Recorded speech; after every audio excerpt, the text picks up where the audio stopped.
Bonjour à toutes et à tous. Aujourd'hui, nous allons parler des perturbateurs endocriniens. Ils sont omniprésents dans notre environnement et ont un fort impact sur notre santé. Parmi les légumes qui contiennent le plus de pesticides, la salade. C'est en tout cas la conclusion d'une étude menée par Génération Future. L'association a acheté 31 échantillons dans plusieurs chaînes de supermarchés en région Picardie et les a tous fait analyser. Verdict, sur les 31 salades, 24 contiennent des résidus de pesticides, soit près de 80%. Plus grave encore, 21 salades comportent des traces de perturbateurs endocriniens, des pesticides qui peuvent se révéler dangereux. Perturbateurs endocriniens sont des substances chimiques étrangères à l'organisme qui peuvent interférer avec le fonctionnement du système endocrinien et induire ainsi des effets nuisibles sur l'organisme ou sur les descendants. Les perturbateurs endocriniens ont deux origines. Tout d'abord, une origine naturelle, comme les phytoœstrogènes présents dans les plantes, ou une origine anthropique, ce sont des substances chimiques utilisées dans l'industrie. Nous allons nous concentrer exclusivement sur les substances anthropiques, car elles sont très présentes dans notre environnement. On recense 80 000 substances chimiques de synthèse et 1000 substances nouvelles par an, dont plus de 500 sont à l'origine de cancers ou qui perturbent les hormones. Une fois dans l'organisme, les perturbateurs endocriniens sont capables de perturber son fonctionnement en agissant de plusieurs façons. Tout d'abord en imitant l'action d'hormones naturelles, comme les œstrogènes. En effet, leurs formules chimiques ont en commun d'avoir des noyaux aromatiques.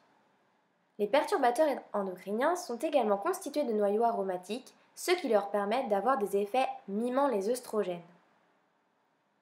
Les perturbateurs endocriniens peuvent aussi bloquer les récepteurs des cellules recevant les hormones ou agir sur la synthèse, le transport, le métabolisme et l'extraction des hormones, modifiant ainsi les concentrations en hormones.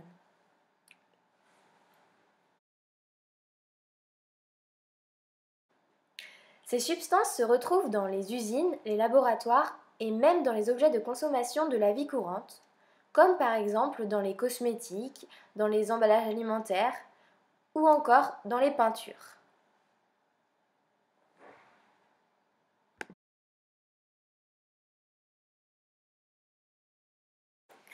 Nous allons vous présenter quelques perturbateurs endocriniens présents dans nos maisons et qui peuvent être évités. Nous avons choisi de vous présenter le bisphénol A. Alors, dans sa formule chimique, nous pouvons retrouver le noyau aromatique semblable à ceux des hormones naturelles. Le bisphénol A est une substance chimique principalement utilisée pour la fabrication de plastique et de résine. Il agit en mimant l'action d'hormones naturelles et a pour effet la déformation génitale chez les nouveau-nés garçons, la baisse de la qualité du sperme de l'homme ou encore l'augmentation du nombre de cancers du sein et de la prostate. Il est repérable grâce à son code d'identification 7 indiqué sur les produits. Il faut également éviter les codes 1, 3 et 6 faisant référence à d'autres perturbateurs endocriniens que nous allons voir par la suite. Les plastiques sans danger sont représentés par les codes 2, 4 et 5. Nous allons ensuite voir les alkylphénols. Ils imitent également les œstrogènes et ont des effets possibles sur le développement et la fertilité. Il y a même une féminisation des mâles chez certains poissons. Ensuite, les phtalates. Ce sont des substances chimiques rajoutées au polychlorure de vinyle lors de la fabrication d'objets en plastique pour les rendre plus souples. Ils peuvent être libérés dans les aliments et imiter les œstrogènes, engendrant une malformation génitale, une puberté précoce ou encore des problèmes de fertilité. Pour ce qui est des parabènes, ce sont des conservateurs présents dans plus de 80% des produits cosmétiques, mais aussi dans les produits alimentaires ainsi que les médicaments. En plus d'avoir un pouvoir allergisant, ils sont suspectés de perturber le système endocrinien et entraîner ainsi des troubles de la reproduction.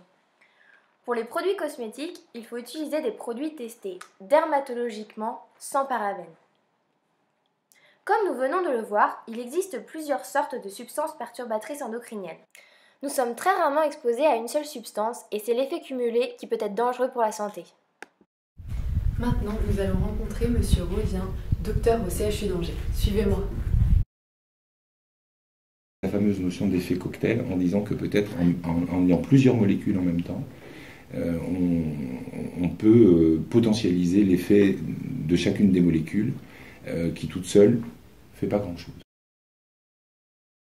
On peut dire, Ok, on regarde les petits garçons qui naissent avec des testicules qui ne sont pas bien descendus, les petits garçons cryptorchides, on regarde dans leur sang ou dans le tissu adipeux ou des choses comme ça, la concentration, hein, on dit que c'est pas très élevé. Et donc ça ne veut pas dire grand-chose. Mais il suffit qu'à un moment donné, qui en termes de chronologie du développement soit crucial, il y ait eu une concentration un peu plus importante, ou pas d'ailleurs forcément plus importante, mais où on a une sensibilité particulière, et là on peut avoir eu un effet. Simplement, on arrive après la bataille, on regarde quelque chose et on essaie de retracer, ça c'est de l'archéologie quoi, hein, on essaie de retracer, d'après ce qui reste, ce qui s'est passé avant. Alors, quand on dit par exemple qu'il y a des polluants persistants dans la nature, et puis il y a des polluants persistants dans l'organisme. Donc actuellement, quand on dit que le DDT a été banni de l'utilisation dans les pays européens, on va dire, il n'empêche que quand on fait des prélèvements dans la population générale, on en trouve encore. Alors soit c'est parce qu'il y en a encore dans l'environnement et on est encore exposé, soit au fond c'est parce qu'on se le transmet de génération en génération.